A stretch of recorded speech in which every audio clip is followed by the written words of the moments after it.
दोस्तों, जय श्री कृष्ण, राधे राधे। आज गुप्त नवरात्रि के चौथे दिन है। चौथे दिन सुनिए महाविद्या माँ भुवनेश्वरी की कथा।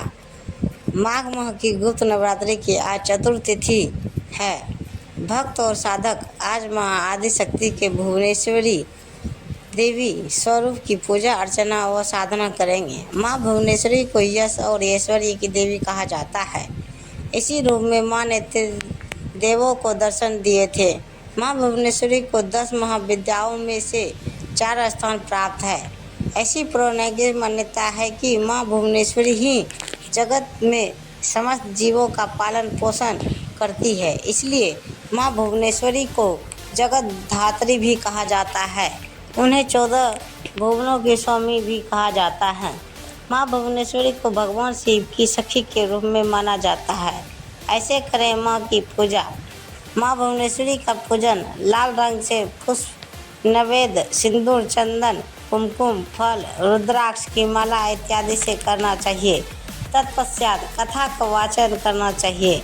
विस्तार से जानिए माँ भुवनेश्वरी की कथा और महत्व के बारे में। आदिशक्ति माँ के भुवनेश्वरी स्वरूप की पौराणिक कथा के अनुसार त्रिदेव भगवान ब्रह्मा, विष्णु और रुद्र के बीच जगत की संरचना प्रारंभ करने हेतु मंथन चल रहा था। तभी एक उड़ता हुआ रथ उनके सामने प्रकट हुआ और आकाशवाणी हुई, जिसमें उन्हें रथ में बैठने का आदेश मिला। जैसे ही त्रिदेव रथ में बैठे, यह रथ मन ही की गति से उड़ने लगा और उन्हें एक कौतूहल भरे स्थान पर लेकर गया। वास्तव में यह स्थान रत्नों का द्वीप था, जिसके चारों तरफ अमृत का सागर और मनमोहक घने वन थे। जैसे ही त्रिदेव रथ से उतरे हुए स्त्री स्वरूप में बदल गए। उन्होंने उस द्वीप का अच्छी तरह मुआयना किया तो वहाँ उन्हें एक नया नगर मिला। उसे नगर के चारों तरफ सुरक्षा की 9 परतें थी और वहीं नगर की सुरक्षा में उग्र स्वभाव के भैरव, क्षेत्रपाल, मृत्तिका और दिग्पाल व्यस्त थे। जैसे ही वे शहर के अंदर गए, शहर का सौंदर्य और विकास देखकर मंत्रमुग्ध हो गए। अंत में वे शहर के अंदर स्थित मुख्य राजमहल में पहुंचे, जिसका नाम चिंतामणि गृह था। इसकी सुरक्षा योगिनियों कर रही थी। यह नगर शापर था माँ देवी भुवनेश्वर की राजधानी, जो दरअसल मणिद्वीप की रानी भी थी। जैसे ही त्रिदेव महल के अंदर प्रविष्ट हुए, उन्हें देवी माँ के भुवनेश्वरी स्वरूप के भव्य दर्शन हुए।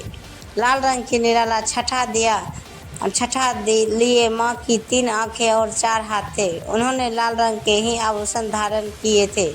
उनके तन पर लाल चंदन लेप लगा हुआ था और लाल कमल की माला पहन रखी थी। बाएं हाथ में उन्होंने अंकुश और फरसा पकड़ा था, वहीं दिए हाथ से अभय और वरदा मुद्रा दिखा रही थी। उनके मस्तक व मुकुट अर्धचंद्र रूपी मणि द्वारा सुसज्जित था। माँ श्वेत वर्ण में व्यंबक भैरव के बाएं गोद में बैठी थी। उन्होंने श्वेत वस्त्र पहन रखे थे एवं सर के ऊपर भी अर्धचंद्र और गंगा नदी धारित थी। उन्हें पंच में मुख में प्रत्येक पर 3 नयन थे। उनके 4 हाथ थे, जिसमें से 2 हस्त में त्रिशूल फरसा लिए हुए थे, जबकि अन्य 2 हस्त से वरदा और अभय मुद्रा की प्रदर्शित करते दिख रही थी। देवी भुवनेश्वरी और त्रिदिव्य भैरव पंच प्रेत आसन पे आसीन थे।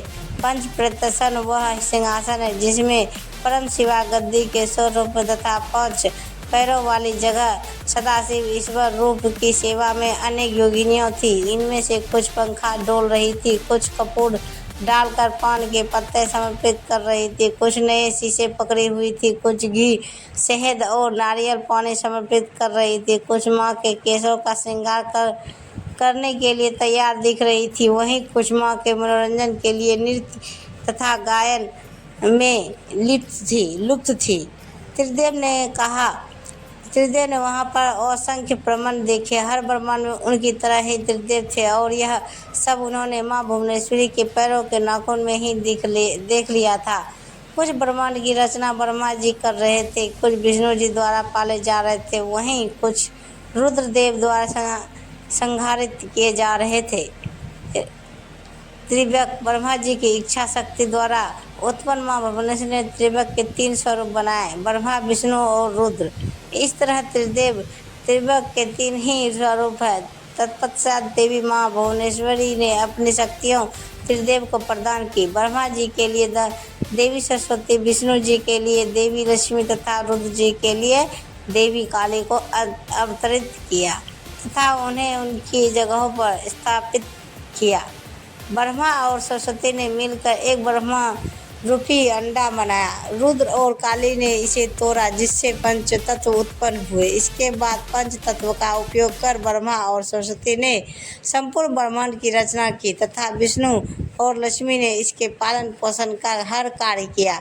अंत में रुद्र और काली ने ब्रह्मांड की समाप्ति की ताकि सरस्वती और ब्रह्मा पुनर्रचना शुरू कर सके। तो प्रेम से बोलिए जय माता दी, हर हर महादेव। तो दोस्तों, ये कहानी आप सबको कैसी लगी कि कमेंट बॉक्स में हमें ज़रूर बताइए और कहानी को पूरा सुनने के लिए धन्यवाद। तो ऐसी ही कहानियाँ सुनने के लिए हमारे चैनल को अभी तक सब्सक्राइब नहीं किए हैं दोस्तों, तो प्लीज़ हमारे चैनल को सब्सक्राइब कर लें और वीडियो को अंत तक सुनने के लिए धन्यवाद। तो दोस्तों, मिलते हैं अगले वीडियो के साथ, तब तक बाय बाय दोस्तों, जय हिंद।